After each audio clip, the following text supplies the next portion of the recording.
যুক্তরাষ্ট্রের president Donald Trump বলেছেন তাদের অস্ত্রের ভান্ডার অফুরান। পাল্টা জবাবে ইরান বলেছে তাদের প্রতিরোধ ক্ষমতা ধারণার চেয়েও বেশি। কিন্তু যুদ্ধের ময়দানে সমীকরণটা আসলে কি? শুধুমাত্র অস্ত্রের সংখ্যাই কি নির্ধারণ করবে এই সংঘাতের ভবিষ্যৎ? যুদ্ধের শুরুতেই আক্রমণের তীব্রতা ছিল আকাশচুম্বী। ইসরায়েল ও যুক্তরাষ্ট্র মিলে ইতোমধ্যে ২,০০০-এরও বেশি হামলা চালিয়েছে।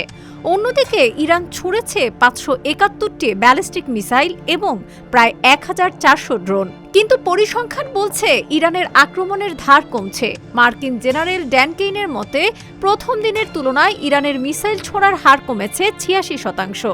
এর কারণ কি অস্ত্রের সংকট, নাকি কৌশলগত কারণে তারা মজুদ বাঁচিয়ে রাখছে? ইরানের বড় শক্তি ছিল তাদের ড্রোন প্রযুক্তি, যা তারা রাশিয়াকেও সরবরাহ করেছে। কিন্তু বর্তমানে ইরানের আকাশ প্রতিরক্ষা ব্যবস্থা প্রায় ধ্বংসের মুখে।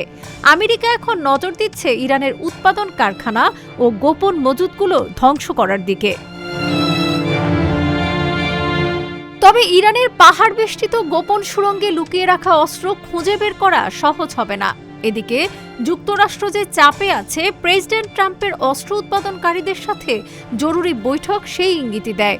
তবে কৌশলে পরিবর্তন এনেছে ওয়াশিংটন। মিসাইলের বদলে তারা এখন ব্যবহার করছে সাশ্রয়ী জেডিএম বোমা। সবচেয়ে বড় দুশ্চিন্তা প্যাট্রিয়ট মিসাইল নিয়ে। প্রতিটি প্যাট্রিয়টের দাম $৪০ লাখ।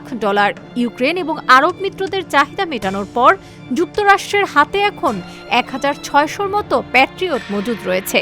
এই মজুদ ফুরিয়ে গেলে প্রশান্ত মহাসাগরীয় অঞ্চলে বা চীনের বিরুদ্ধে লড়াই করা তাদের জন্য কঠিন হয়ে পড়বে। এদিকে মার্কিন প্রতিরক্ষা মন্ত্রী পিট হেগসেথ আত্মবিশ্বাসী যে ইরান তাদের সামনে টিকতে পারবে না। ডেস্ক রিপোর্ট, আজকের পত্রিকা।